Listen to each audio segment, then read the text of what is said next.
உலகத்தின் தலை சிறந்த அறிஞர் ஐன்ஸ்டீன் அவன் தன்னுடைய மரணப்படுக்கையிலே உணர்கிறார். அவர் எந்த மொழியிலே அவர் ஆங்கிலம் மேதை. அவர் மரணப்படுக்கையிலே உணர்கின்ற பொழுது மருத்துவர்கள் எல்லாம் என்ன பேசுகிறார் என்று புரியவில்லை என்று சொல்லுகிறார்கள்.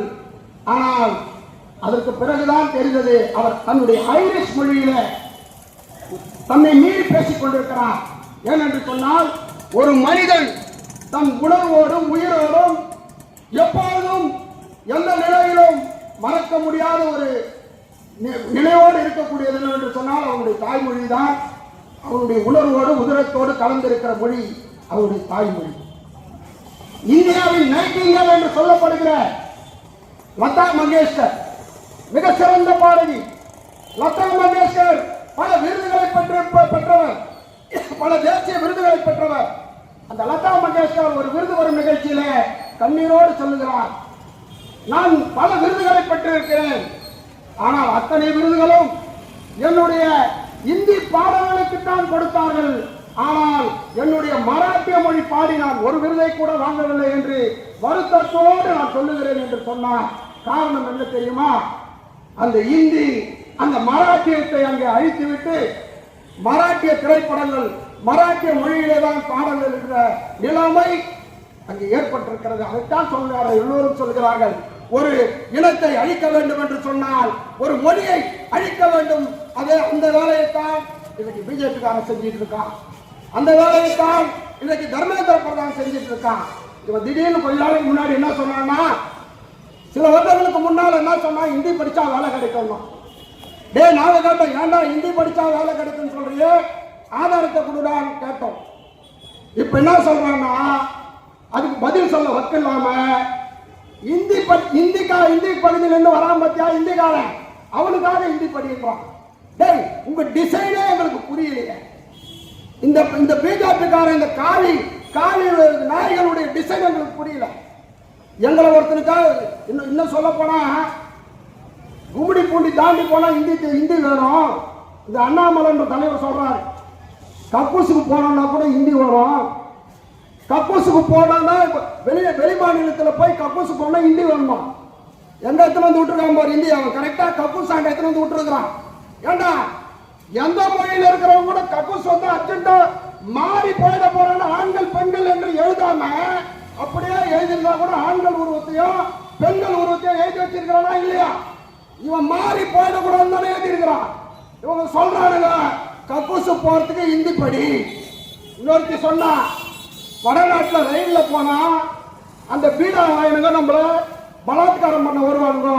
4 கெட்ட வார்த்தை இந்தியை தெரிஞ்சு வச்சுன்னா பலாத்காரம் பண்ணாம போயிடுவானுங்க. ஹிந்தி படிச்சா வேலை கிடைக்காது. ஹிந்ி படிச்சா இந்தியில பலாத்காரம் பண்ற நாய்களை விரட்டி அடிக்கலாம் தான் சொல்றான். இன்றைக்கு பாராளுமன்றத்திலிருந்து நம்முடைய இனத்தை தமிழர்களுடைய பிரதிநிதிகளை ஒருத்தன் சொல்றான் நாகரிகம் இல்லாதவன். அவன் சொன்னவன் மன்னிப்பு கேட்டான். அதுக்கு அர்த்தம் என்ன தெரியுமா? உலகத்திலே கக்கனதை நக்கிறது எதுனா நாய் தான். தான் கக்கனதை தானே நக்கிறது யாருன்னு சொன்ன நாய் தான். அந்த வேலையை தான் பாராளுமன்றத்தில் தர்மேந்திர பிரதான் செஞ்சுட்டான். சொன்ன வார்த்தையை வாபஸ் வாங்கிக்கிற 100 முறை மன்னிப்பு கேட்கிறேன்னு சொல்லிட்டான். இங்க இருக்கிற அந்த அண்ணாமலை கக்கனதை நக்கலாம அது தப்புங்க, அவர் மன்னிப்பு கேட்கக்கூடாது அப்படின்னு அவர் திரும்பி கக்க சொல்லிட்டு அதை நக்க பார்க்கிறான் அந்த அண்ணாமலை. இந்த அண்ணாமலை நண்பர்களா இது பல ரூபத்தில் வராங்க. எவ்வளவு திமிர் இருந்தா அந்த பாப்பாத்தி அந்த பொம்பளைய கூட நம்ம வைரமுத்தையா சொன்னார் ஒரு முறை, நட்டு வச்சிருக்கிற வேலுக்கு பொட்டு வச்சிருக்கிற மாதிரி இருக்குன்னு சொன்னார். ரொம்ப பேரு தமிழச்சி நம்பிக்கிட்டு இருக்கான். நீங்க நல்லா பாருங்க,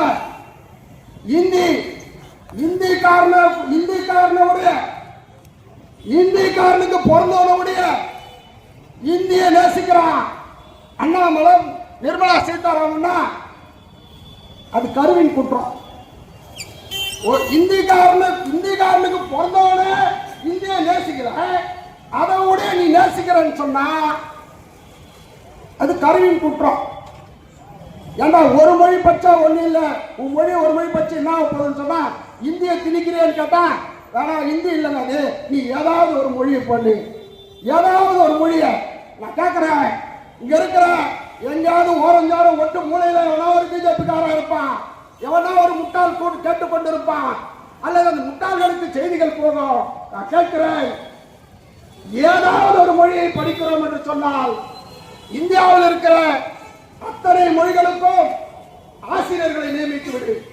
அத்தனை பள்ளிகளிலும் அத்தனை ஆசிரியர்கள், அத்தனை மொழி சார்ந்த ஆசிரியர்களை நீ நியமித்து விட்டு அத்தனை மாநிலங்களிலும் அந்த ஆசிரியர்களுக்கு நேர்முக தேர்வு நடத்தி அவர்களுக்கு வேலை வாய்ப்பை ஏற்படுத்தி அவர்களுக்கென்று ஒரு தனி வகுப்பறை ஏற்படுத்தி நீ சொன்னால் அந்த திட்டத்தை ஏற்றுக்கொள்ளலாம். ஆனால் இந்திக்காரனே ஒரு மொழி பட்சிக்கு இங்க வரான். அவனுக்கு இங்கிலீஷ் என்ன தெரியுமா? நம்ம 1000 சொல்லுவோம், அவ்வளவுதான் 1000 ரீசார்ஜ் சொல்லுவோம், ரீசார்ஜ் சார் அப்படின்னு. அவன் இந்திய ஒழுங்கா படிக்கல. இங்க வந்து நம்ம கிட்ட நின்றுகிட்டு இந்த அண்ணாமலை என்ன சொல்றான்னா, நீங்க 47,000 பேர் தமிழ்ல ஃபெயில் ஆயிட்டீங்கன்னா, ஏண்டா நாங்க 10 லட்சம் பேர் 5 லட்சம் பேர் எழுதுற பரீட்சையில 47,000 பேர் ஃபெயில் ஆயிட்டோம்.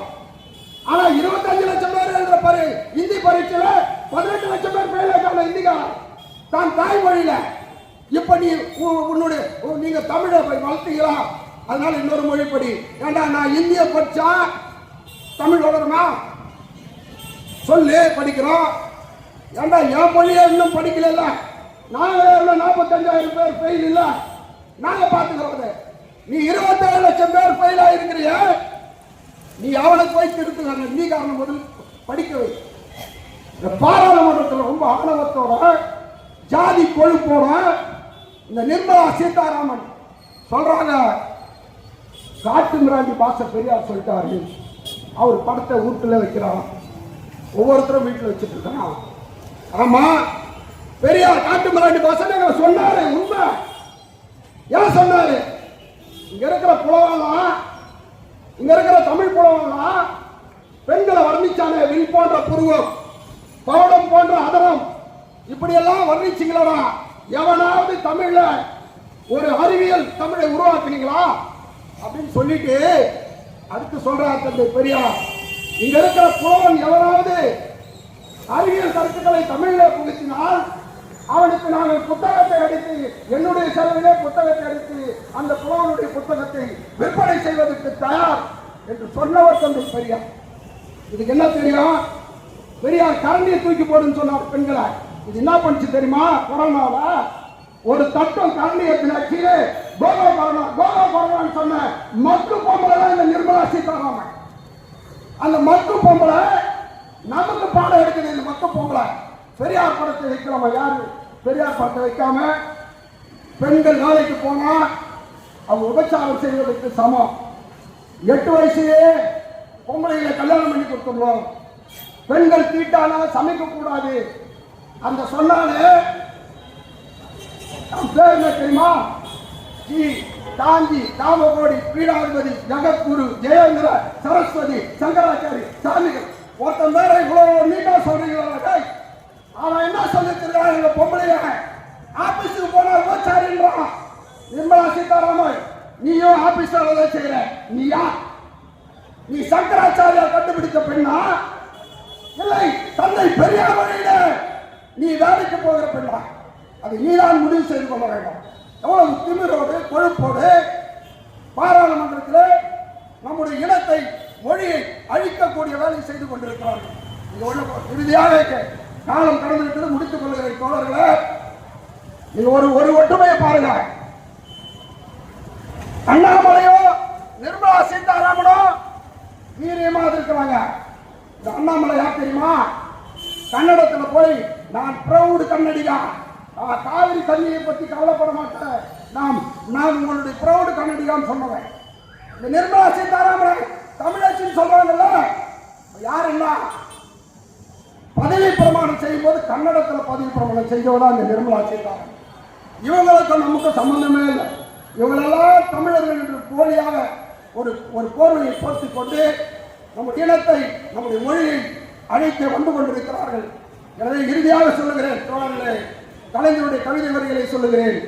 சுரணையிலா சோதரர்கள் சிலர் ஒன்று கூடி மரணத்தை நிலைநாட்ட வகையின்றி காரணங்கள் அடைத்தாலும் மரணத்தின் உச்சியில் நின்று மானங்காக்க தமிழா போராடு போராடு என்று சொல்லி இந்த போராட்டம் இன்னும் வீரியமுடன் இன்னும் பட்டி தொட்டி எல்லாம் இருக்கிற இந்திய எழுத்துக்களை தமிழ்நாட்டில் இருக்கவே கூடாது என்கிற அளவிற்கு நம்முடைய போராட்டம் தொய்வின்றி தொடர வேண்டும் என்று சொல்லி வாய்ப்புக்கு நன்றி விடைபெறுகிறேன்.